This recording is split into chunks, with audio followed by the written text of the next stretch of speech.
Hello, everybody. Welcome back to another episode of Tour of Music. My name is Avery.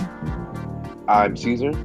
And today we are taking a little left turn today. Today we really wanted to focus on one of Caesar and I's favorite albums for a plethora of reasons. Not only because it sounds good, but also just because it's weird. And we were both talking about this, that we really, really enjoy albums that kind of just push that boundary of like noise and music. And today we're going to be talking about the album Blackstar by David Bowie. Now, for those of you that don't know about this album, Caesar, why don't you let them know what this album's all about and how it came to be? Well, pretty much there's a huge cultural importance to this album just because it was David Bowie's last, right? And, obviously there's several or hundreds of critics out there that are going to talk shit about Bowie or just, say just because Bowie released it doesn't make it good music, which is fair and an argument, right? But nonetheless, it's still David Bowie's final album and pretty much his goodbye to the world, So whether or not you care for the actual music, it's just an incredible message. Yeah, dude, definitely. Yeah, so this is David Bowie's last album. He released 25 studio albums, which is crazy, or 25 albums collectively in his over almost 60 years, about 50 years of music making. Yeah, and that's including him doing other stuff like movies and whatnot. So yeah, I mean, that's a lot of work. And like Caesar was saying, this is his last album before he died. He released it, and then I believe he died 2 days later. Yeah, he died. Yeah, 2 days later. He died January 10th, 2016. And he released this January 8th, 2016. And it's so mysterious because nobody knew that he was dying except for, I'm assuming, his wife, Iman. And I don't even think his producer knew. I think, or it might have been just his producer and wife that knew. Yeah, he had been suffering from liver cancer for 18 months. Nobody knew. Man, I didn't even know that. Yeah, he had been already battling this for like a whole year and a half. I mean, that's crazy. And as he was battling, he was making this album. And it was like almost like how do you call that? I don't want to say not magnum opus. That's like your greatest work. But it is his like final album, like almost like a big middle finger to death. Like, I'm still gonna make this shit. And right, even on my deathbed. Yeah, that takes a lot of work recording, man. It's a lot of work, dude. Or like you could tell are very produced. I don't want to say overly produced, but there's a lot of production going on in this song. There's so much going on. It's crazy. And so this was kind of like his way of saying, like, I'm gonna die and I'm gonna kiss death, like, on the lips. Like, I don't know, I just can't even fathom, like, knowing you're gonna die and continuing. Well, I guess if you're David Bowie or if you're anyone super, super creative and you've been in it for so long, that's what you'd want to do. You wouldn't want to do anything less right.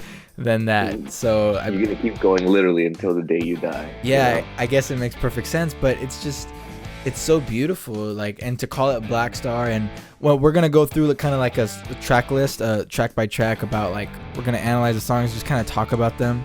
We'll play little snippets here, but we want to focus more on our own thoughts about it versus listening to it. And we'd want everyone here to listen to it through in and throughout, from track 1 to 7.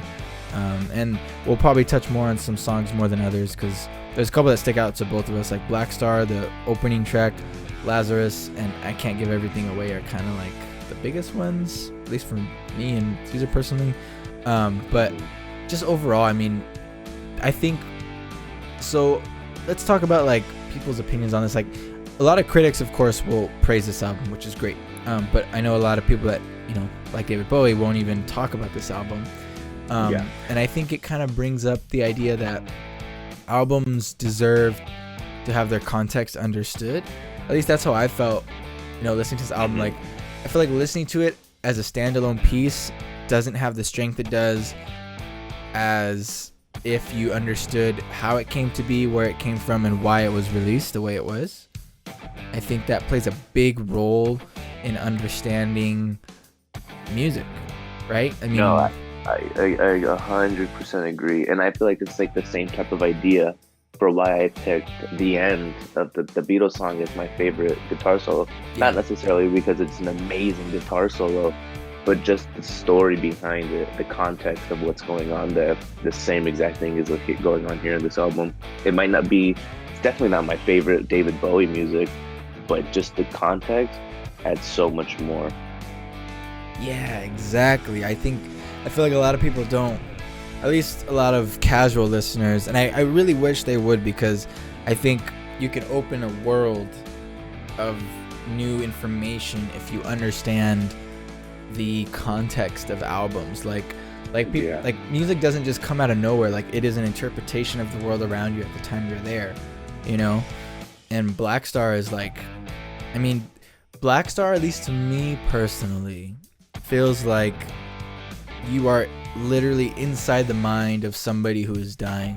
Like, I don't understand how to explain that significance or that privilege that we have as listeners to understand that, you know, because when people are dying, most of the time they don't do much. Like, it's hard to do stuff when you're dying. You know, you're just kind of coming to terms with leaving this earth. And I think the privilege of being able to understand what is going through the mind of somebody who's dying, let alone David Bowie as a whole, but to add on top of that layer David Bowie dying, like, and then like his feelings, his thoughts going on, you know what I mean? Yeah, I mean, that's you get crazy. that whole feel of that album. It's really amazing. I don't know, I can't even like fathom, like, it's so hard for me to like, it's crazy. I can't even fathom like having that strength. I mean, I guess if you're there and you've been doing it for so long, then eventually of course you would get it, but just, oh my god, dude. Yeah, no, I feel like for him it was already second nature, and I'm assuming it was like, I'm not gonna not do this, you know what I mean? I guess that's a good point. Like, I guess if that's all you've been doing, why stop? Because like, he literally made music his entire life, so why wouldn't he do it until the very end, you know? Yeah, that's true. I guess like if you've been doing it, you would just keep going. But to me, it's just so awesome. It's just like so like aggressive to be like, in the face of death, you continue to keep making your stuff. I don't know. It's fucking awesome. That's all. Like, that's the best way I can put it. It's fucking awesome. It is. Hey man, I think we should go ahead and just put on some Blackstar already. I know. Yeah. So feel for it. I am gonna for you guys listening, I'm gonna give you guys a little snippet of Blackstar, like the opening track. It's a 10-minute song, so obviously we can't play a lot. And there's, honestly, it feels like there's 3 different parts to the song as a whole. So yeah, we might need to play a little bit, talk, and then play a little more, because there's different areas of the song that need to be hit, you know? Yeah. So what we'll do is we'll play the opening like 15-10 seconds, so you can get the idea of like how weird and ominous it is, and it almost sounds like death, but like a triumphant death. Like, the song actually sounds like that. But we'll play that, and we'll skip around to probably, I would say, middle part, where we can hear a little bit more. We got to hear the chorus. Yeah, we got to hear the chorus. And exactly. And so we'll give you guys a listen, and then we're gonna talk about this song, and then we'll move down the track list as we go along. So let's listen to a little bit of Blackstar by David Bowie.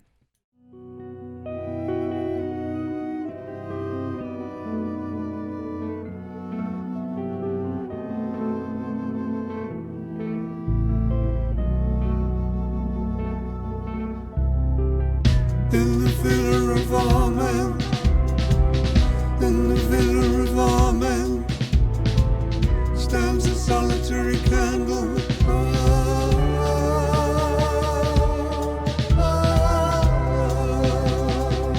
In the center of it all. I could listen to that the whole way through, but 35 seconds in, and I feel like everybody's already got a taste of what this song is about. No, that's a good representation of his experimental process on this song, for sure.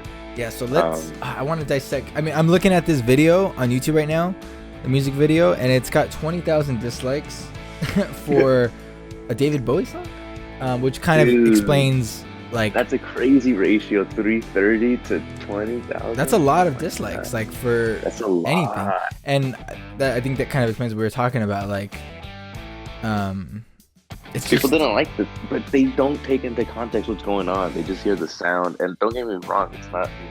I don't think it's my favorite song either, but just to appreciate what this man is doing is it's a whole nother story than appreciating or liking the actual music.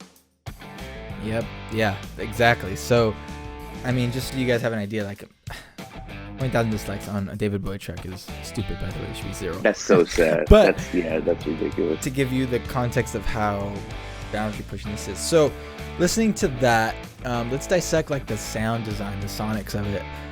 Well, I want to play the beginning just real quick again. Yeah.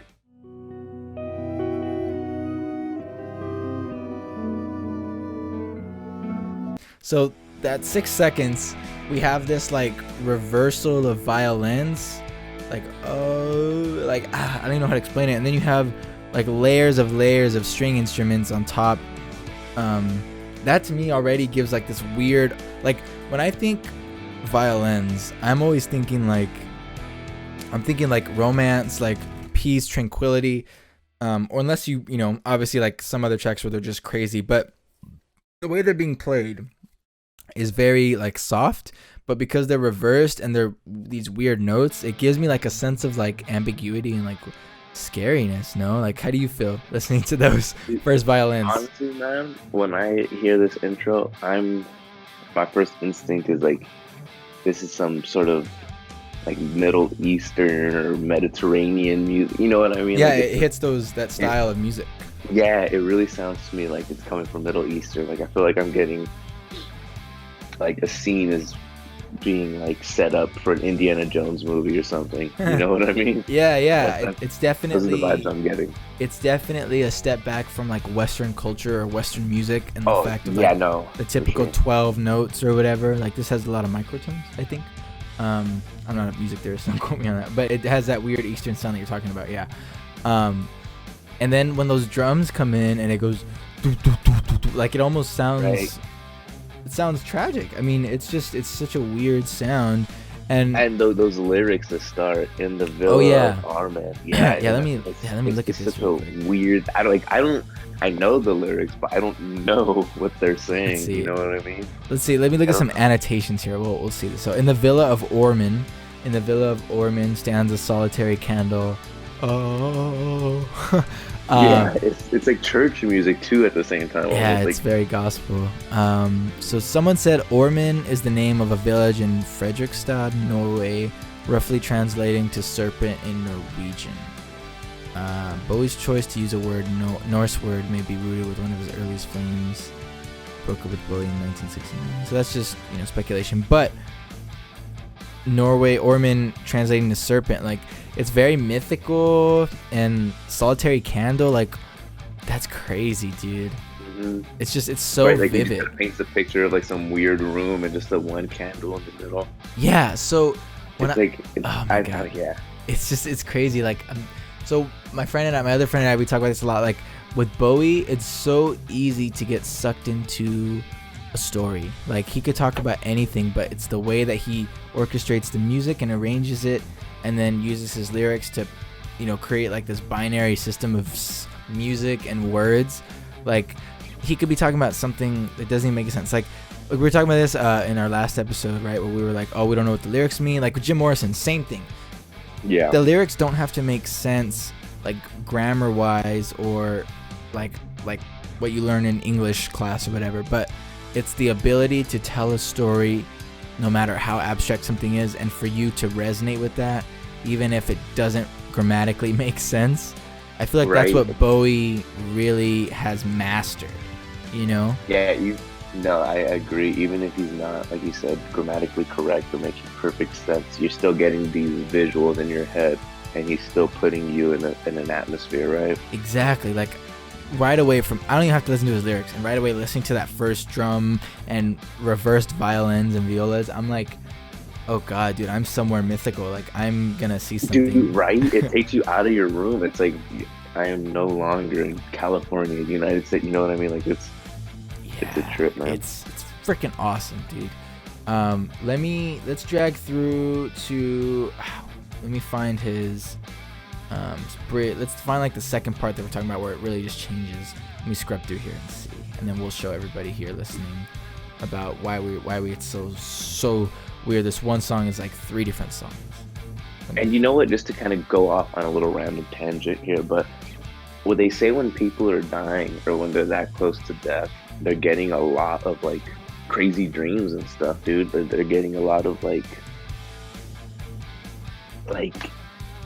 kind of inviting to heaven, you know, they're being invited to heaven. Yeah. Like I've seen multiple documentaries and stuff where they're talking about how once they were getting close to death, they would start having dreams of old family relatives that maybe they had never met or had already passed away. Yeah, exactly. And stuff like that. And I could just like, I can't help but think that David Bowie was going through some sort of outer body experiences or something, you know, when making this music.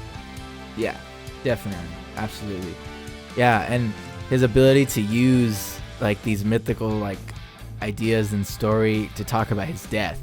And like the fact that the album's called Blackstar and this is the song called Blackstar kind of ties in. Like Blackstar is him dying, and then this song is like pretty much like his whole. He is the Blackstar. Yeah, exactly. His whole life put into 10 minutes. Like I'm reading through these lyrics, but let's listen to that one part, and then we'll get into that more. Let me see if I can find it real quick.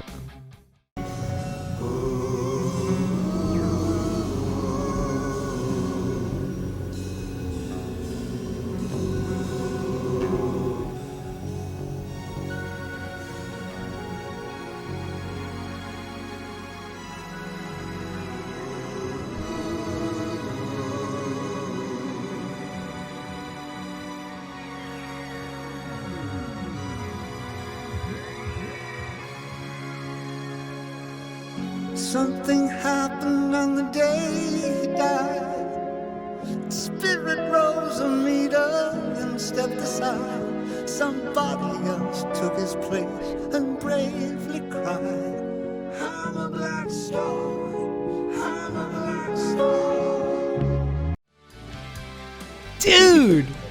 You picked an amazing spot. I know! I always do that shit. Dude, just for people who are more like me and they don't love the whole super experimental side of this, you start Blackstar at 4 minutes, and that is where the chorus was gonna start. Yeah, and it's an amazing chorus, and then it just gets great. It gets even better. It just becomes this like, it's like you're watching or it's like you're listening to a gigantic musical of David Bowie's life. Like this is it. Like this is as good as it gets. And I feel like right here is like almost like a rebirth. Like maybe he already, not physically obviously, but like in the sense that he possibly already died, and like this is the rebirth part, or I don't know, but it totally transforms the song. Yeah, I mean, to listen to this part, and it's totally different from like the intro's like this tragedy, and then this part comes in and he says something happened on the day he died. Yeah. And like somebody else took his place and bravely cried.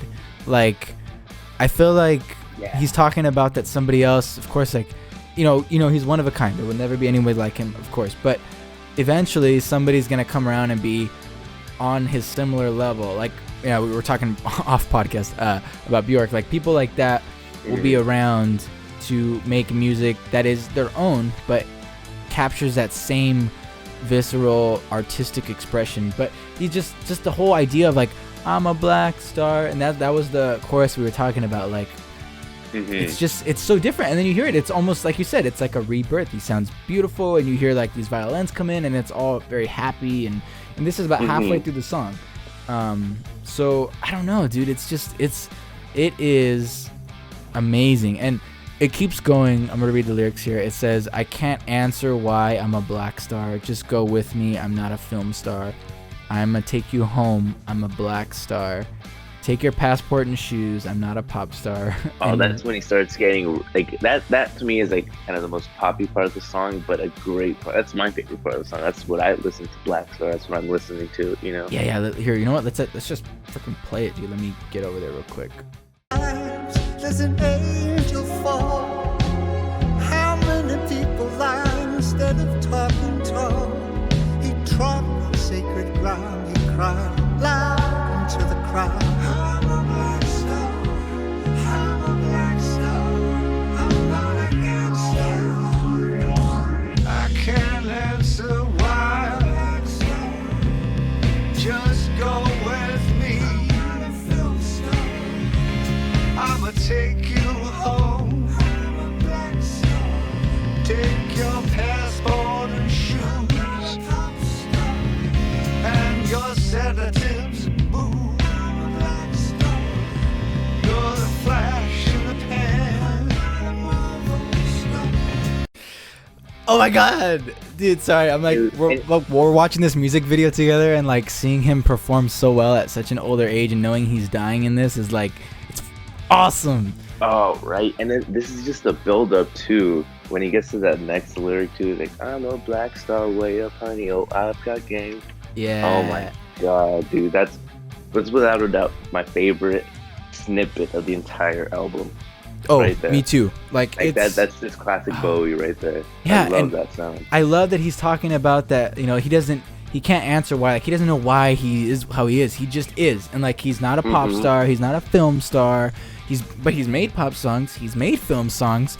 I'm not a Marvel star, which is awesome because he's obviously, you know, been in movies and stuff. But he's not. He is a like, black star.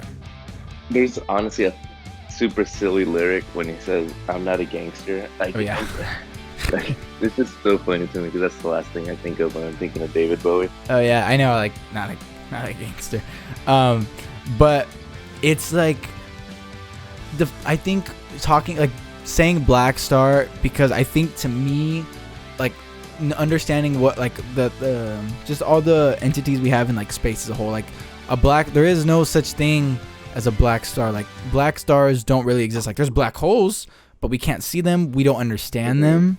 They're huge, and they probably have the biggest. They actually do.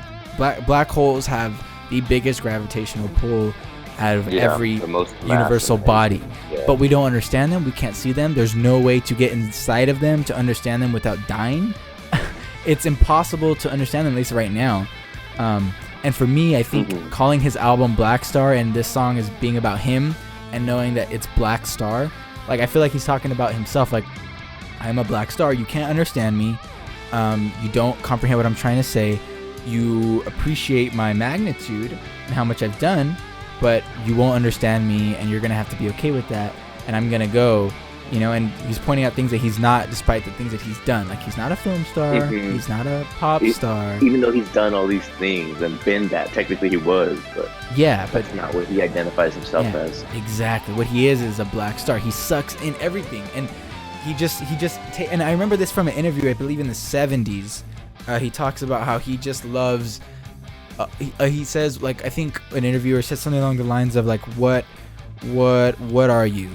Like, what are you classify yourself as? He says, I'm a collector.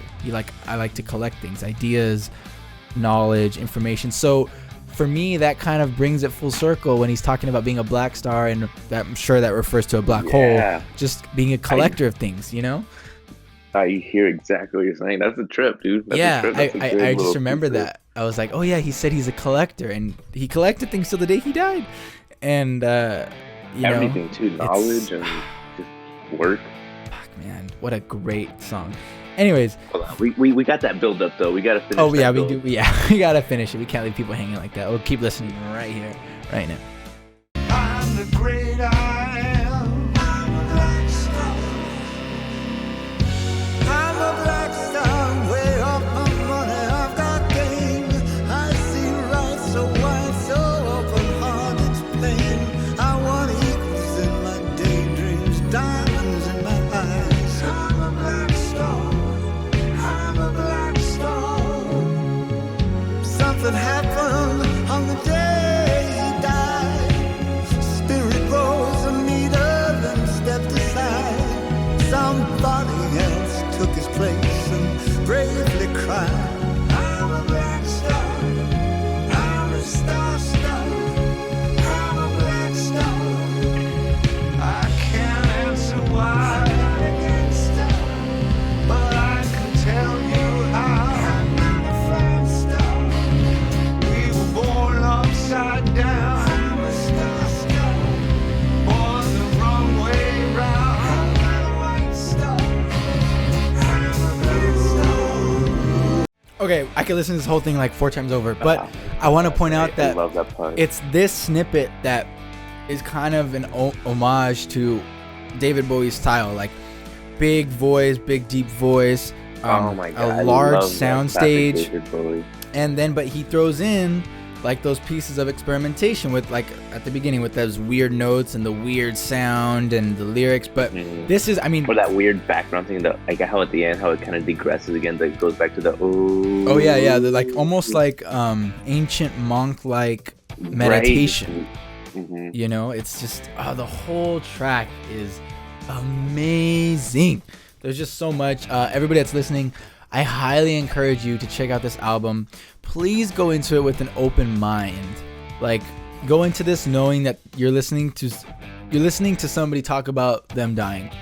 And I think if you go into it with that, you can probably appreciate the song a lot more than just listening to it as a single or any other album, you know? Yeah, man. And we're only on the first song, dude. We got to get through all of these. We're going to touch more on like our 3 favorite tracks of these, like Lazarus and I Can't Give Everything Away, but we will touch on these other ones too in between. The next song is called 'Tis a Pity She Was a Whore. I personally still have yet to fully understand this, so maybe we can kind of talk about our ideas about the song as we go through. Honestly, same, dude. Like I said, this album's so hard to understand. Experimental album. Yeah, it just like the first lyric is, "Man, she punched me like a dude." I know. Like it's a trippy song. So I'm reading here. We're seeing here that it takes title from a John Ford play by the same name of the song. It acknowledges the shocking rawness of the First World War. But I'm assuming this song, he might just be telling a story, and he's probably, in a way, like, here's the hard part about trying to dissect David Bowie is you'll probably never fully dissect him, but you can just kind of gain some insight. So I'm assuming, based on the theme of the album, what he's doing is he's connecting this play, and it's probably one of his favorite plays. He's connecting this play to his life, and in some abstract way, he's making sense of this. But what do you think, like, with this song? I don't know what to think or like anything, man. It's a weird song. Like I said, it's still like, as far as referencing his actual death, it's Blackstar, Lazarus, and I Can't Give Everything Away. Other than that, I'm still, like you said, trying to interpret what the hell some of these songs are saying and talking about. Yeah, I mean, at least for me, what I'm getting is he really likes to play, and he just wanted, a lot of artists do this. They'll take something that has inspired them and has been a part of their life, and they will take a song or make it into a song or a sound thereof, and they will just, like, almost like paying respects, they will reinterpret it in a song. And I think maybe we're looking too hard into it. Maybe he just, because I'm reading here, it was a 17th century play by John Ford, and the story is retold in another song from the same album.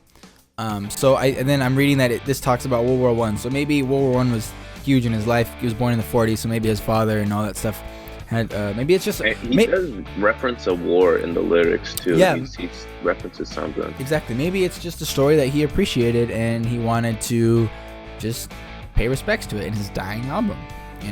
But maybe we'll give it a listen and we'll see what we think about it. We'll play it probably about a minute or so, and then we'll go ahead and talk about it a little bit more, dive into it, and see what's up.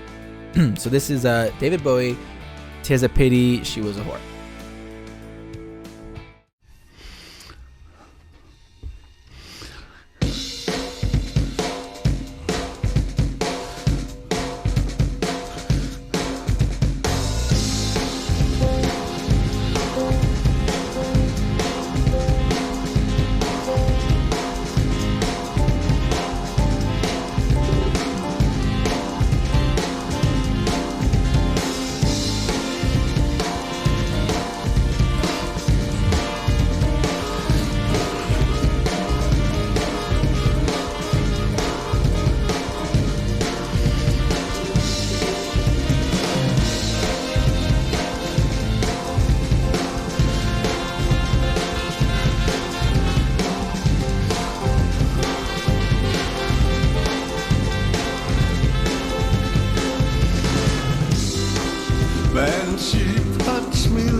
Okay, so the first minute of the song is pretty much instrumentals, but which are good, and I like those instruments. they're so good. I love them. Yeah.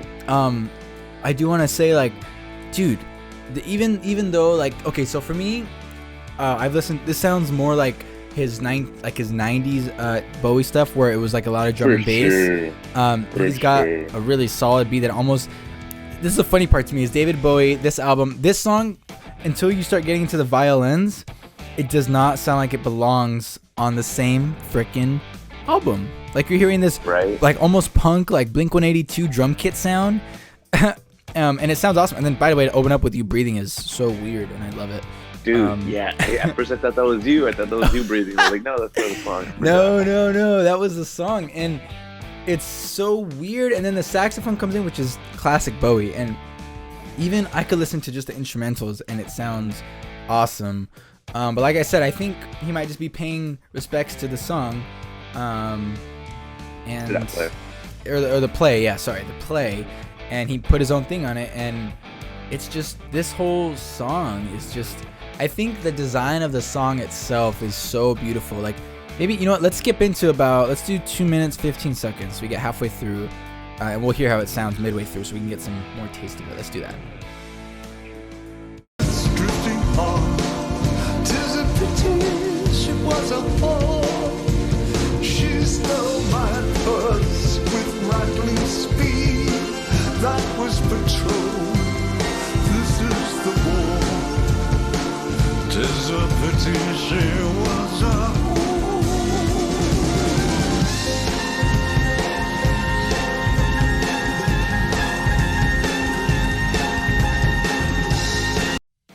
Okay, so I believe now it's more clear that if that's what he's referring to, that play, I think he's just trying to make his own interpretation with music, and it works out really well because it is beautiful and it's so Bowie. And I freaking love it. Like, even if you don't understand, like we talked about, like, even if you don't understand what he's saying, like, he's just telling a story. And he's done a great job at making the music, you know? You know, this is a complete shot in the dark. Absolute complete shot in the dark. But maybe he's talking about himself in the sense when he was, you know, like that whole Ziggy Stardust phase where he was kind of genderless for a while. You know what I mean? He wasn't, like, I feel like he was super experimental in that time, like even sexually at that point. Yeah. In like the 70s and 80s and stuff. I don't know. Maybe he's talking about himself. Maybe he's referencing himself as a girl or something. Yeah. I mean, who knows? I mean, it could have meant everything that we're talking about, and it could also mean nothing. Yeah. I mean, it's impossible to decipher. And I'm reading all the YouTube comments, and everybody's got their own interpretation, and all of them are valid. But that's art. That's a beautiful thing about art, that we all come up with these ideas and we have these conversations about it. Who knows if they're true or realistic, but yeah, I mean, it's freaking awesome. And even just as music, like without lyrics, it's a great piece of music. I mean, it sounds freaking awesome. Like, it's so ominous. It's so beautiful. I like that he made death beautiful, you know, like almost welcoming. Like, now listening to this makes me welcome death, you know, more. Like, after I listened to this the first time, I was like, huh, like, death is scary, but I'm like, I don't know, like, it's almost like death is inevitable, it'll come, but this album kind of made me meditate on the idea of death, and it was like, well, it doesn't have to be as bad as they say it is. Like, it's bound to come anyway, so why make death so sad? I mean, I feel like death isn't as bad when you spend your life doing what you want to do with it. Exactly. And then you reach at the end of your life and you're like, all right, well, let's wrap it up. Exactly. Like, I did what I wanted to do, and I'll do like this final thing, and that's it. Yeah, like, I've had my fair share. You accept death. You accept death in life, but man, it's when people are, you know, fighting or trying to get to where they want to be or think they need to be somewhere in life where they're not, and then they don't accept death. You know what I mean? Exactly. And they're fighting with death, and it's a horrible thing. Absolutely. Versus when you've done what you needed to do or what you feel like you need to do. Absolutely. Yeah, I agree. I think this album provides an example and a role that people can really pull from if they choose to interpret it. That death doesn't have to be this thing that you just sit and wait for and you worry about. Like, death will come whether you worry about it or whether you act like it doesn't exist. It will be there for you. It gets everybody, and it is probably the one true motivator for everybody in life, no matter who you talk to.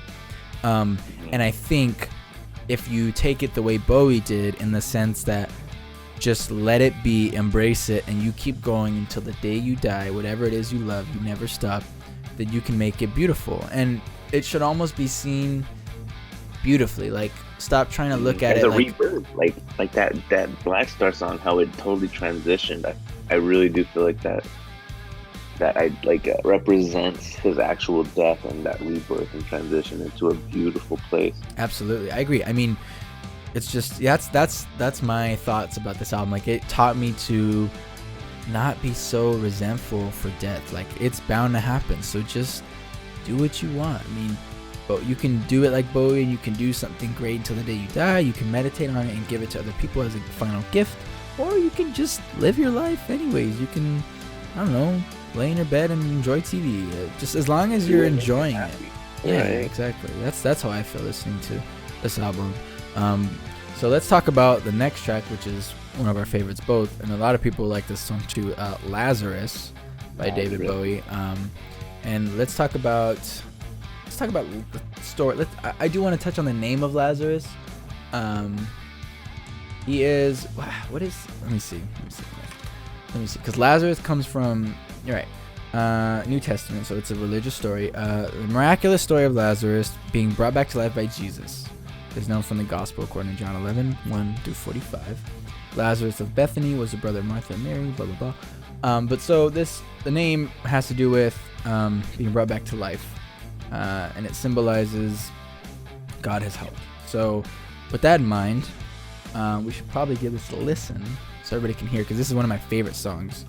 And we know Bowie's very space oriented, because Lazarus is the name of some space stuff, I believe, too. So, and by the way, if you guys haven't seen the music video, go check it out for Lazarus too.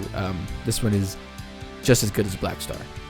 And this one, just like lyrically, I feel like he's really telling his story of like kind of his life and dying. You know what I mean? Like, yeah, it gets pretty clear. Like, it's pretty crystal clear with this one. You can't miss it. Yeah, exactly. I mean, he's just talking about himself again, like Blackstar, but with more focus on him personally and less.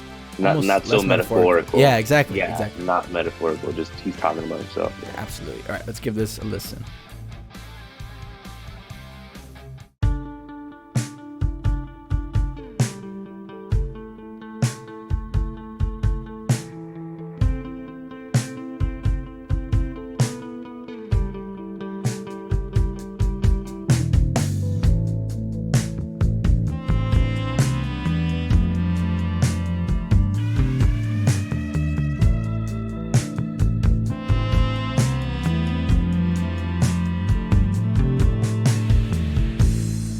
Up here, I'm in heaven.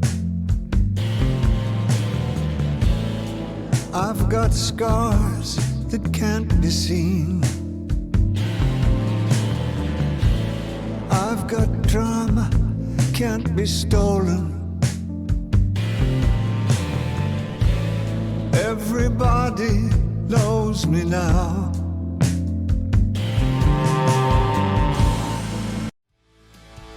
Dude, oh my god. And that's not just a direct, I can't get over it, metaphor, but like just a direct message. It's so that literal. And he's like, you know, like his scars that can't be seen because they're not with him anymore. Pretty much, he's transcended past those scars. You know what I mean? Yeah, and I think I can't get over his musical knowledge of like those saxophones, like. You hear when they come in like super distorted and fuzz, it's all bang, like everything about it just screams death in such an awesome way. And I don't know, like the lyrics are so easy to understand too. That's why I like this song so much. Look up here, I'm in heaven. Like, he already knows that he's dying, and he says, I've got scars that can't be seen. Also, I feel like he's talking about him dying, and he's like, I can't show anybody this because he doesn't want people knowing. And I've Got Drama, Can't Be Stolen, talking about his life. I mean, I feel like that's just set in like that's the message, that it's already set in stone. Life is done. You know, it's over. Exactly. Yeah. What's happened is happened, and it can't be taken away. It can be fixed. Yeah. It's done. And the drama's there. Everybody knows me now. Like, it's just freaking awesome. Also, by the way, the drumming and bass playing is freaking awesome, dude. I mean, just the drums are so like heartbeat sounding, and it's just ominous. And then he says, "Look up here, man. I'm in danger. I've got nothing left to lose. I'm so high it makes my brain whirl. Drop my cell phone down below. Ain't that just like me?" I love that lyric right there. Drop my cell phone down below, because I feel like that's just like him. It's just him, you know, in contact with fucking the world. You know, like, I'm over this shit. I'm over this bullshit of like having to be on my phone and all this nonsense. You know what I mean? Like, freeing yourself when you leave your phone. Yeah, he doesn't have to be attached to it. Oh my god, it's ridiculously freeing. It's like your handcuffs are off. It's so released. It's such a release to like forget your phone or like put on Do Not Disturb for the day. Like when I'm at a park or something with my friends, I just don't look at it for the day, and it's just like, oh, I forgot. Like, or like, I don't just have to not talk to having people. it in my pocket, man. Just not having my phone in my pocket. So like, it's weird, but it feels great. Yeah, it's a really awesome feeling. Definitely. So Lazarus, I mean, and here's the thing about Lazarus is it touches on the same ideas that Blackstar does, but it's a lot shorter and it's a lot more simple. Very right to the point. Blackstar is very symbolized, very like metaphorical. This one's very literal, like literally saying I'm in heaven. And people heard this song 2 days before he announced his death, and they thought, you know, something else. And then after he died, everybody was like, oh, so he's actually dying. Yeah, because he released it 2 days before, so everybody heard it, hopped on the Bowie listening train, and was listening to him. Was like, oh, this is awesome. What is he talking about? And then he dies 2 days later, and they're like, oh shit, he was talking about himself. I remember a lot of people talking shit about this album too. Yeah, at first, yeah, everybody. I remember, like, okay, I was only 15, but I remember hearing about it, and it was like, oh, like, this album's not that good. What's going on? Yeah, I remember, like, on the radio, they were talking about, like, oh, just because it's Bowie doesn't mean it's good music, blah, blah, blah. Like, man, you guys even listen? I mean, like, don't get me wrong, it's not the best he's ever done, but Jesus, this is I know incredible art he put out on his deathbed. Yeah, I feel like with Bowie, and this album really showcases that, I feel like a lot of his music takes a very, like, if it's not his pop stuff, which is also just as good as his experimental stuff, but obviously it's easier to listen to. I feel like with him, it really takes a long time to understand, because being someone like Bowie, you are always ahead of the curve, whether you want to be or not. And even the stuff that you try to make, I don't know, understandable to the masses can still be not understandable. And so the world has to kind of catch up with you. Does that make sense? Right. No, for sure, dude. For sure. And like, the thing is that, like, it kind of sucks, because I feel like Bowie was such an amazing singer and had such an amazing voice that he kind of got typecasted to having to make music like that to be good. You know what I mean? Yeah. So when he gets very experimental and doesn't focus so heavily on his vocals, people get pissed and they talk shit about it. Yeah, no, I agree. I think because he blew up so quick, and his voice is so iconic. You know what I mean? So like, when you don't hear it in the Bowie song, you're like, what the fuck? Yeah, and you know, being older, his voice obviously changes as you get older. You lose certain sounds and stuff. And I think, of course, everybody knows Hunky Dory and The Rise and Fall of Ziggy Stardust as the two main, probably biggest ones. Oh, and of course Space Oddity, which are also great.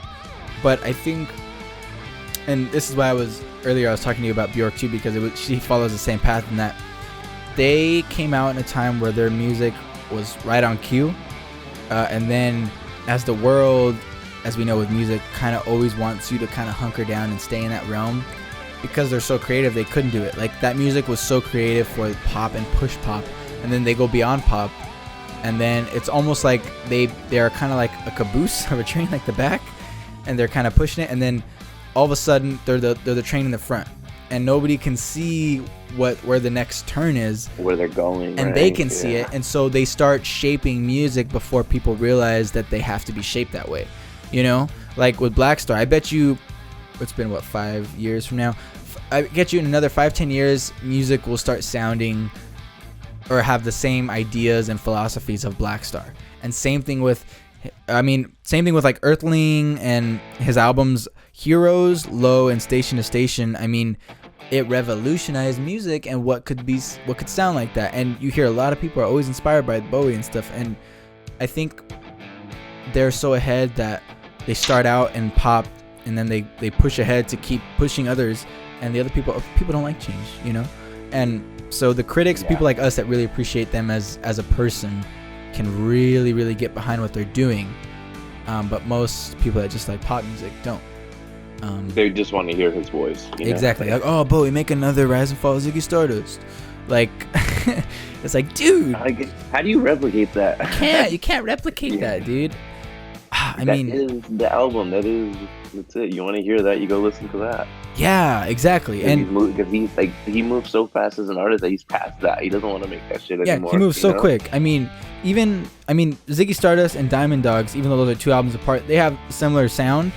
But by the time he starts hitting young Americans, he's diving more into like dance music, and then you hit his Berlin trilogy, where he's in Berlin with Iggy Pop, and he says he doesn't remember any time because he was so addicted to like drugs and stuff that he doesn't remember making any of these songs. But his album Low, his album Heroes, and Station to Station too, but Low and Heroes for me stick out because it was these. I always listen to the last 4 tracks on these. Dude, his music was so experimental on these albums. It is insane to think that these sounds are coming from the 70s. Like, they sound so fresh. Like, wait, so he said he didn't remember making anything on Heroes? Yeah, Heroes, the album Low, I think a little bit of Station to Station, and the album Lodger. It's a really interesting phenomena. He did it in an interview. He said that because he was in such a drug addiction state, like he was doing cocaine and all these other drugs during this time, he doesn't remember, like, that period of his life was blocked out from his brain. Like, he doesn't remember making any of these songs. Imagine having a whole like fucking 4 years worth of your life to like, nah, don't remember that. Yeah, and that's probably insane. Some of his greatest music. I know, and you release some of your greatest art. That's nuts. It's freaking amazing. But yeah, so I just feel like artists like these are always ahead of the curve, and it takes a while for people to catch up. And I've kind of taken that almost like through me with the rest of my life, like kind of like taking that as like as a way to live. Like, I don't understand this now, let me just let it sit with me for a while. And I've done that with music, and it works out great. I've gained a huge appreciation for his albums that I was like, what the fuck are these, dude? Like, even somebody who's a Bowie fan, I was like, dude, I can't listen to these. And now I'm like, dude, these are great. I think there's a lot you can learn from Bowie, and this all derives from his album Blackstar, which really pushed it in 2016. And it shows. I mean, it's amazing. Even like, right. And this is all from the song Lazarus that we were just talking about. But just talking to, like, Blackstar to me is like the epitome of Bowie. Just having that power to keep going, dude. Yeah, right. Like that. It represented him perfectly in the sense that, like, he's never gonna fucking stop. He's never gonna stop experimenting or making music in general. Yeah, he doesn't give a shit what you hold him to as far as like, this is Bowie music. You know what I mean? Yeah. There is none of that to him. He's just gonna make what he wants to make at that time. Exactly. Yeah, pretty much. I mean, that's what it comes down to. Is just him doing what he loves, and anything that he does is Bowie music, and you can't put a genre on it. And that's why you can't like be like, oh no, this isn't good music or anything, because it's not even about that anymore. It's just about the tenacity of this man to make what he wants to fucking make. Yeah, and it's just respecting him for it. You know what I mean? Exactly. It's not like, oh, what type of music. It's like, is he pushing boundaries? If he's pushing boundaries every album, then you know it's a real Bowie track. Yeah, dude, like, this was 70 years old pushing boundaries still. Like, not like, imagine that. Like, my grandparents are so set in their ways. They would never experiment with shit like that. You know what I mean? Like, they would never experiment with dinner. Oh my god, yeah. Fucking music. You know what I mean? Like, yeah. I don't know. That's incredible Yeah. for him to have such an open mind at such an age. Yeah, I mean, to be like 7 years old and have the mind of an 18-year-old, or more like a 20-year-old, because 18s are immature as fuck. But 20-year-old, that's what makes the difference in like in just kept people going. who stay stale or people who evolve and become legends. You know what I mean? But that's what differentiates these crazy legends: the open-mindedness and the ability to see the future, or not Right. necessarily see the future, but like know that shit's changing. You can't just be stuck in your ways. It's not going to stay the same forever. Right, to push through without judgment. Like, to be like, I don't think I understand myself, but there's But I have something to learn. calling me to do it, so I have to do it regardless.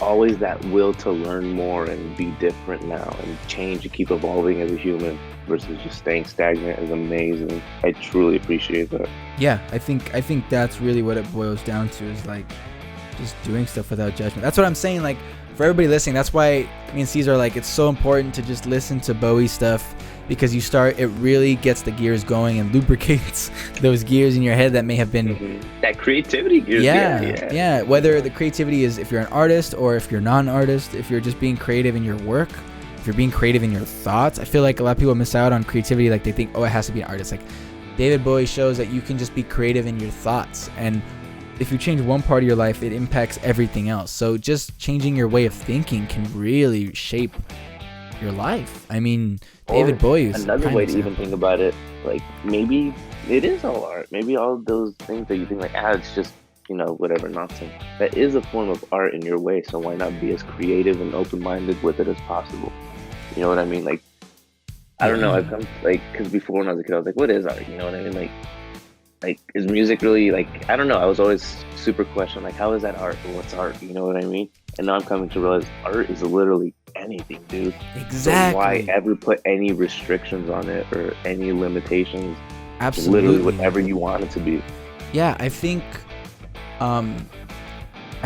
art, people, I saw this great thing online and it really opened my eyes. Art is, people act like, at least just based on our current system of economics and whatever, I feel like we've dumbed down art to be like this commercialized thing, like building a car. I mean, building a car is art, by the way, but I think as far as making it economic and financial, I think people don't realize art is just a natural byproduct of being human, of being like a we just sentient create being. these random things. Yeah, right? it's a human behavior, and anybody makes art, whether it's the way they make their coffee. I mean, I get so passionate talking about this, and David Bowie really helped me, especially like we talk about this album specifically.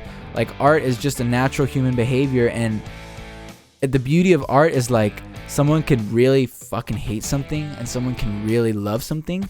And I think humans, we have a hard time having these duality of thoughts and trying to make both of them valid, but it's true, both are valid.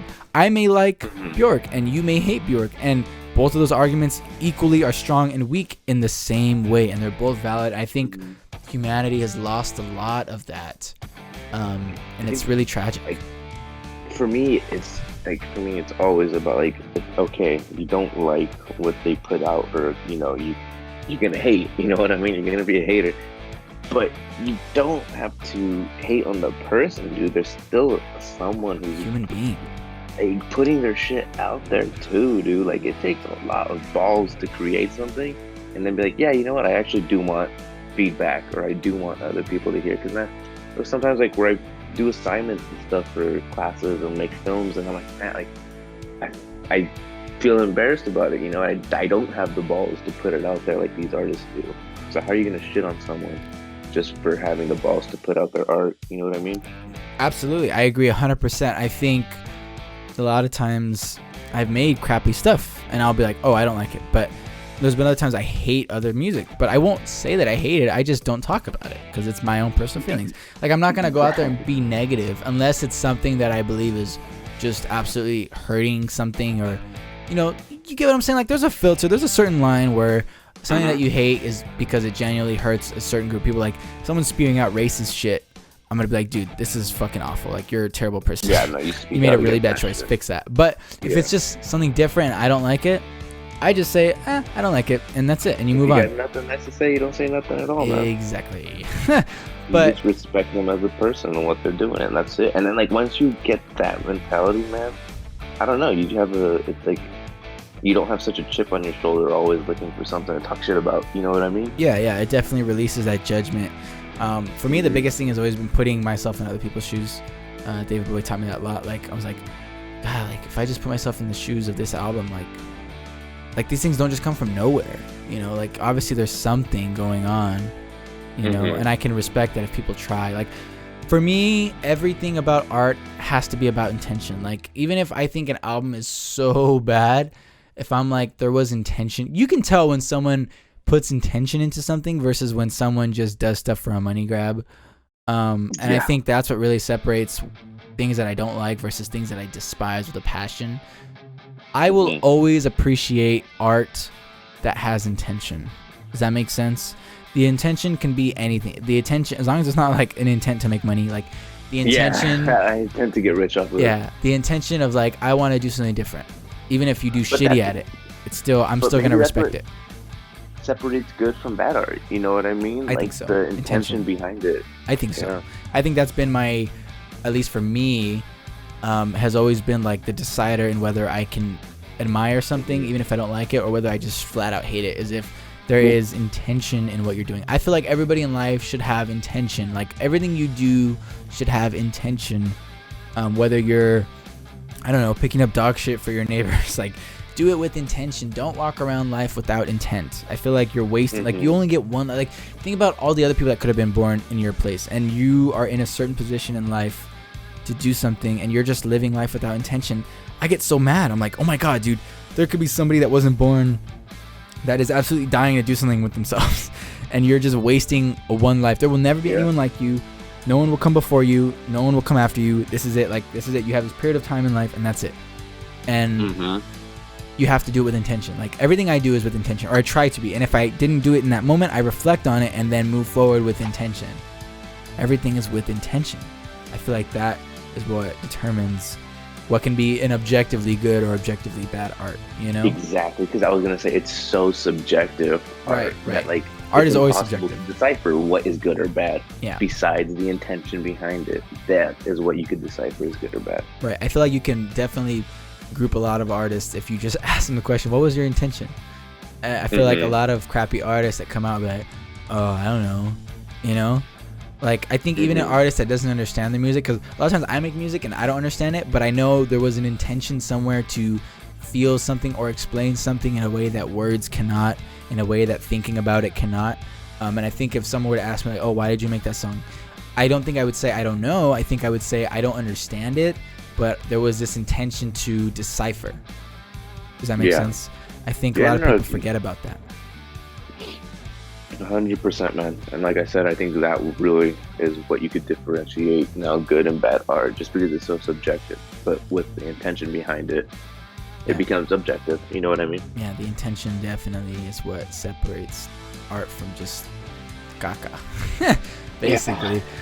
But yeah, guys, with that being said, we really don't want to miss out on any of this album. Clearly, this album has meant a lot to both of us, and look at all the conversation it sparked about art, admiring it, not liking it, but respecting it. I mean, this is why this album is so important to us, because, and I think everybody should listen to it. It is an album that really gets the gears turning on what is art, what does it mean to be an artist, what does it mean to just make stuff. So this was our first part of this album dissection. We talked about our favorite songs, the first half of this, what it means and how it's done everything for us. As a whole. In our next episode, we're going to cover the second half, which includes the songs Sue or In a Season of Crime, Girl Loves Me, Dollar Days, and the final track, the closer, I Can't Give Everything Away. We're going to save that for the second episode because we really want to touch on all those things. And I think with this conversation we had today, it really showcased those first three tracks, how much conversation they can inspire in our own brains. And also just analyzing the album and building off of that into what it's connected to us personally. So next episode, we'll be covering the second half of this album, and we're honestly really excited to hear what other ideas it has in store for us about art and everything. So thank you guys for listening to this first half. We'll leave you on a little cliffhanger so you guys can check out the next episode. Where can they find us, Susan? Yeah, so if you guys haven't already, make sure you check out our Instagram, Tour of Music 104. Again, that's Tour of Music 104. We're giving you guys the updates on our next episodes coming out. You'll also be able to find our link to our podcast there. So yeah, go ahead and give us a follow and like, man. Thank you guys for listening, and we'll catch you guys in 1 week where we can finish the second half of Blackstar. Take care, guys.